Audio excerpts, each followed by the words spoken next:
السلام علیکم ناظرین، میں میاں انوار اللہ کرام ایڈوکیٹ آپ کو اپنے پیج پر اور چینل پر خوش آمدید۔ حضرات محترم، سپریم کورٹ نے تاریخی فیصلہ کر کے پاکستان میں منعقد ہونے والی مستقبل کی حکومتوں کو بھی ایک وارننگ کہنے کی ایک ایڈوائزری دی ہے کہ زیر تفتیش مقدمات ایف آئی میں ہوں، نیب میں ہوں، انہیں ان کے تفتیشی افسران کو تبدیل کرنے کا حکم تا حکم ثانی بند کر دیا گیا ہے۔ یعنی وہ مقدمات جس مقاصد کے حصول کے لیے متحدہ اپوزیشن اب حکومت بنی ہے، ان کے مقاصد جلیلہ میں ایک ہی بڑا مقصد یہ تھا کہ ان کے خلاف جو مقدمات ہیں نیب کے اندر اور ایف آئی اے کے اندر، ان کو ریکارڈ کی تبدیلی کے ساتھ ان کو اپنی فیور میں کیا جائے۔ سپریم کورٹ نے بڑا تاریخی فیصلہ کر کے ان کی اس خواہش کو یا ان کی اس نیت کو ختم کر دیا، اور اب وہ ان کو انہی تفتیشی افسران کے سامنے وہ پیش ہوں گے، وہ پراسیکیوشن والے آگے بڑھیں گے، اور اس سے یہ نتیجہ ہم نکال سکتے ہیں کہ متحدہ اپوزیشن نے جن مقاصد کے حصول کے لیے حکومت بنائی تھی وہ مقاصد ادھورے رہ گئے۔ اور دوسری بات ہے کہ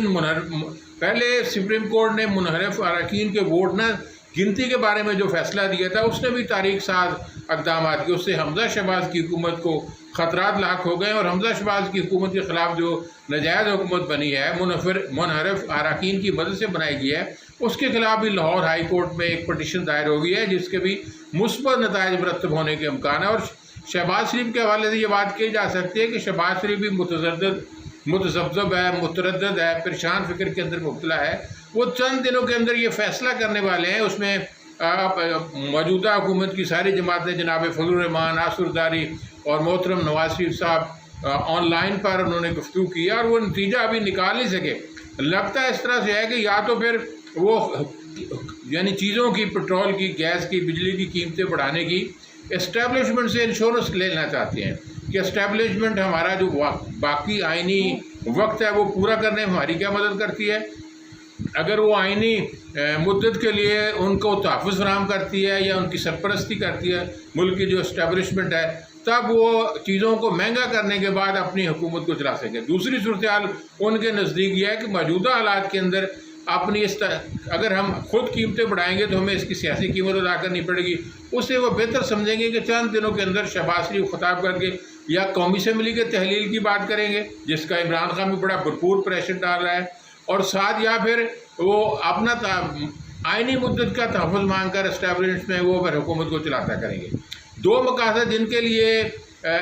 اپوزیشن اقتدار میں آئی تھی کہ ان کے خلاف مقدمات ختم کیے جائیں، اور اقتدار میں آنے کے بعد جو انہوں نے تحریک انصاف کے ووٹوں کو استعمال کیا وہ بھی زیرو ہو گئے۔ یعنی ان کی حکومت کی بنیادی منفی انداز سے رکھی گئی ہے، اور ساتھ ان کا بڑا مقصد تھا، ان کو پتہ تھا، وہ اتنے بولے والے نہیں، ہم ان کو نواز شریف کا تاریخ کا بلنڈر نہیں کہہ سکتے۔ ان کو سمجھ تھی کہ اگر یہ عمران خان کی حکومت چلتی رہی تو ہمارے مقدمات کے فیصلہ جات ہو جائیں گے، پھر نواز شریف اور مریم نواز پہلے ہی نااہل ہیں، پھر جناب شہباز شریف صاحب اور حمزہ شہباز بھی نااہل ہو جائیں گے۔ انہوں نے جان بوجھ کر قصداً، ارادتاً، عمداً یہ بات کہی ہے کہ ہمیں حکومت کے آنے کے بعد ہمیں اور سیاسی نقصان تو پہنچ سکتا ہے، لیکن جہاں تک ہماری ذاتوں کا تعلق ہے ہمیں فائدہ پہنچ جائے گا۔ اس لیے انہوں نے اس مقصد کے حاصل کرنے کے لیے پورا زور لگا کر اپوزیشن نے اقتدار حاصل کیا تھا، جس میں فضل الرحمان، ناصر الداری بھی شامل تھے۔ ہر پارٹی کے اپنے اپنے مقاصد، لیکن ایک بات مسلم لیگ کو ہم یہ کہیں گے وہ بھول پن میں حکومت بنا بیٹھی، یعنی انہوں نے پورا غور و فکر کیا، کیلکولیشن کی ہے کہ ہمارے خلاف جو مقدمات ہیں ان کو ختم کرنے کا ہم بیشک ہمیں سیاسی طور پر نقصان پہنچ جائے، لیکن ہمارا ذاتی نقصان ہمارے سیاسی نقصان سے کوئی کم نہیں ہے۔ ہم اپنے ذاتی مفادات کے لیے اپنے خلاف کھڑے ہوئے مقدمات، اب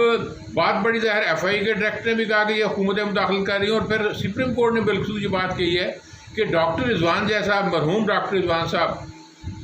ان جیسا جو ایک نیک افسر تھا، آپ نے اس کو بھی تبدیل کر دیا، اور پھر انہوں نے نوٹس جاری کیا چیئرمین نیب کو بھی، ڈی جی ایف آئی اے کو بھی، اور پھر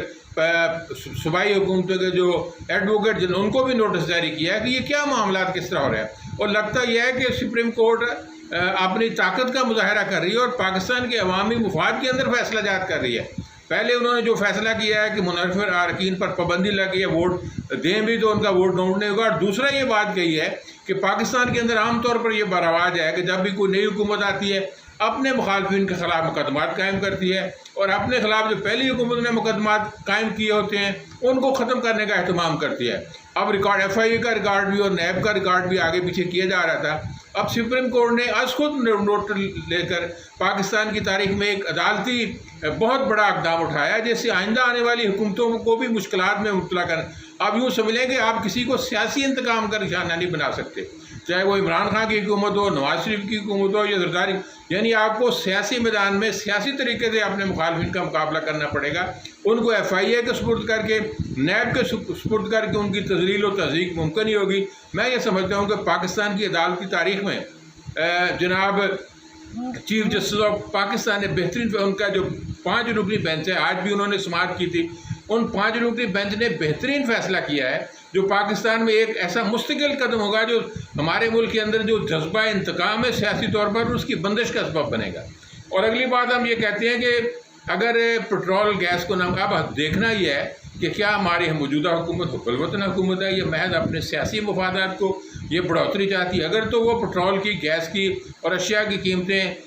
بڑھاتے ہیں اور آئی ایم ایف سے ان کی شرائط کے مطابق معاہدہ کرتے ہیں تو ہم سمجھتے ہیں کہ سیاسی طور پر تو بے شک حکومت کو نقصان ہوگا، لیکن میں سمجھتا ہوں وہ اتنا نقصان ہونے والی. پاکستانی قوم بڑی باشعور قوم ہے، اگر کوئی حکومت قومی مفاد کے اندر کوئی کام کرے گی پاکستان کے لوگ اسے ضرور پذیرائی بخشیں گے، اور کوئی معاملات ایسے نہیں ہیں جس سے ان کو نقصان پہنچ سکے. اگر یہ فیصلے کر کے ڈیزالو کرتے ہیں تب بھی عمران خان کے مقاصد پورے ہوتے ہیں. وہ پاکستان کی عوام کو اس بات کا حق حاصل ہے، کس کو برسر اقتدار دیکھنا چاہتے ہیں، کس کو اپوزٹ جماعتوں میں دیکھنا چاہتے ہیں. لیکن ایک بات طے شدہ ہے کہ قدرت نے جو فیصلہ کیا ہے عمران کے کہ نکلنے سے اس کی مقبولیت میں اضافہ ہو، اس نے آزاد خارجہ پالیسی کی بات کی ہے، پاکستان کی خودداری، انا اور اپنے آزاد روش کی بات کی ہے، تو وہ کتنی بہتر بات ہے کہ عمران خان آج سمجھ لیں مقبولیت کی بلندی کو. اور وہ لوگ جو اپنے آپ کو سیاست کے پی ایچ ڈی سمجھتے تھے، جناب آصف زرداری صاحب اور جناب محترم نواز، ان کو 40-50 سال کا سیاست کا تجربہ ہے، وہ عمران خان کی ایک ہی ضرب سے ڈھیر ہو گئے. یعنی اب وہ سوچنے پر مجبور ہو رہے ہیں کہ ہم نے کیا حماقت کی ہے. حکومت کو ہٹا کے بعد یہ حکومت، سابقہ حکومت کا سارا جو معاشی یا سیاسی بوجھ ہے انہوں نے برداشت کرنا ہے. اس پر مسلم لیگ کے اندر بھی بڑا بویلا اور شور و غوغا ہو رہا ہے، اور مریم نواز نے بالخصوص اس بات کا اعلان کیا کہ ہمیں وہ ملبہ نہیں اٹھانا چاہیے. لیکن بہرحال ان ملبے کو انہوں نے خود دعوت دیا، وہ اسی کو وہ برداشت کریں گے. تو عمران خان کا جو روزمرہ کے معمولات ہیں وہ آگے بڑھ رہے ہیں، قوم کو بیدار کر رہے ہیں. ایک بات کو کامیابی ہو نہ ہو کسی کی، لیکن ایک بات طے شدہ ہے کہ اب پاکستان کے اندر راشی لوگوں کی، رشوت خوروں کی، بدنیتوں کی اب اخیر پہنچنے والی ہے. اب آپ پاکستان کے عوام کا اب جوشی جذبہ دیکھیں. وہ ممکن ہے عمران خان سے محبت نہ کرتے ہوں، لیکن ایک بات یاد رکھنے والی ہے، پاکستان کے لوگ پاکستان کو آزاد رکھنا چاہتے ہیں، غلام نہیں بنانا چاہتے. اور ساتھ وہ اس ملک کے اندر جو رشوت ستانی ہے، بدعنوانی ہے، بے ایمانی کے خلاف متحد ہو چکے ہیں. اور پھر پاکستان کے اندر عمران خان نے سب سیاسی جماعتوں سے، وابستہ لوگوں سے اپیل کی ہے، ان کے کارکنان سے، کہ آپ پاکستان کی آزادی کے لیے ہمارے مارچ میں شامل ہوں. بے شک واپس اپنی سیاسی جماعتوں جائیں، لیکن جہاں ملک کی آزادی کی بات ہوگی، آزاد خارجہ پالیسی کی بات ہوگی، پاکستان کی انا اور خودداری کی بات ہوگی، ہر پاکستانی کو اس کے لیے پاکستان کا جھنڈا اٹھا کر اور ہر جماعت کا اپنا اپنا جھنڈا اٹھا کر اس مارچ میں شریک ہونا چاہیے، تاکہ دنیا بھر میں محسوس کر سکیں کہ پاکستان ایک آزاد قوم ہے، خود مختار قوم ہے. واخر دعوانا الحمدللہ.